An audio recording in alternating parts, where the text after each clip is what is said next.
So నిన్నటి power point presentation అది హైదరాబాద్లో ఇచ్చినట్లేదు, అమరావతిలో ఇచ్చినట్టుంది.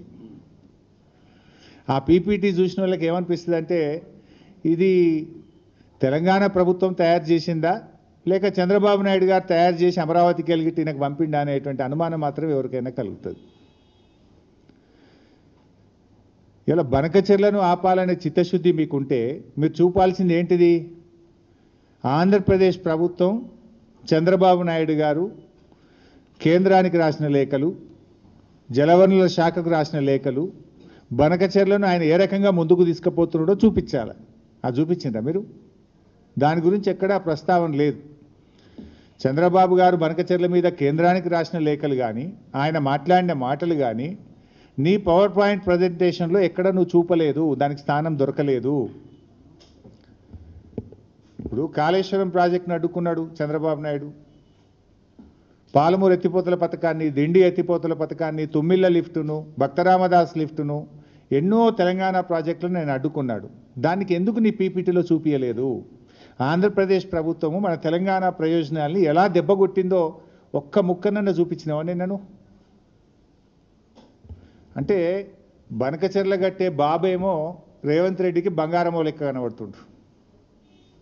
బనకచెర్లను ఆపాలని పోరాటం చేస్తున్న బీఆర్ఎస్ పార్టీ ఏమో ఈయనకు సచినపాము లెక్క కనబడుతుంది. మరి సచినపామే అయితే ఎందుకు కళలు కూడా బీఆర్ఎస్ పార్టీని కలవరిస్తున్నావు? అసలు నువ్వు ఉపన్యాసం ఇస్తే కేసీఆర్ పేరెత్తకుండా బీఆర్ఎస్ గురించి మాట్లాడకుండా ఏనాడన్నా ఒక ఉపన్యాసం మాట్లాడతావా నువ్వు? అసలు జూలై 6, 2024 నాడు ప్రజాభవన్లో రేవంత్ రెడ్డి చంద్రబాబు నాయుడుల మీటింగ్ జరిగింది. ఆ తర్వాతనే ప్రాజెక్టు పనులు స్టార్ట్ అయినాయి. రేవంత్ రెడ్డి గారు అదే రోజు ప్రజాభవన్ వేదికగా తెలంగాణ నీటి హక్కులకు మరణ శాసనం రాసిండు రేవంత్ రెడ్డి. ఆ తర్వాత ఏమైంది? జూలై 6, 2024 రేవంత్ చంద్రబాబు కలిసిండ్రు. సెప్టెంబర్ 13, 2024 ఉత్తమ్ కుమార్ రెడ్డి గారు సతీ సమేతంగా బెజవాడకు పోయి బజ్జీలు తినొచ్చిండు. గో అక్కడ సైలెంట్ అయిపోయింది. ఇక బెజవాడ బజ్జీలు తిని బెజవాడకు పోయి చంద్రబాబు నాయుడు సతీ సమేతంగా కలిసి గోదావరి బనకచెర్లకు ఉత్తమ్ కుమార్ రెడ్డి కూడా పచ్చ జెండా ఊపిండు.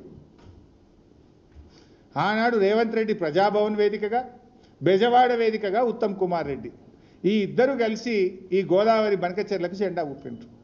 జూలై 6, 2024 ఏమో రేవంత్ రెడ్డి, సెప్టెంబర్ 13, 2024 ఏమో ఉత్తమ్ కుమార్ రెడ్డి. కరెక్ట్గా మీరు డేట్లు చూస్తే దాని తర్వాత ఇదే క్రమంలో నవంబర్ 15, 2024 నాడు ఆంధ్రప్రదేశ్ ముఖ్యమంత్రి చంద్రబాబు నాయుడు గారు ఇది నిర్మలా సీతారామన్ గారికి లెటర్ రాసిండ్రు. మీరు కలవంగానే లైన్ చూడండి. ఫస్ట్ రేవంత్ కలిసిండు, సెకండ్ ఈయన పోయి రేవంత్ రెడ్డి గారు దూలంగానే ఉత్తమ్ కుమార్ రెడ్డి సతీ సమేతంగా వేయించిండు బెజవాడకు. ఈయన సెప్టెంబర్లో పోగానే నవంబర్ నెలలో మన చంద్రబాబు నాయుడు గారు నిర్మలా సీతారామన్కు గోదావరి బనకచెర్ల ప్రాజెక్టుకు డబ్బులు ఇవ్వండి అని చెప్పి రాశాడు. దీని తర్వాత మళ్ళీ డిసెంబర్ నెలలో 80,000 కోట్లు ఇవ్వండి మాకు అని చంద్రబాబు నాయుడు గారు డిసెంబర్లో నిర్మలా సీతారామన్ గారికి ఉత్తరం రాసిండ్రు. నవంబర్లోటి, డిసెంబర్లోటి. అయితే ఇంత కుట్ర జరిగినా కూడా రేవంత్ రెడ్డి మౌనంగా ఉన్నాడు.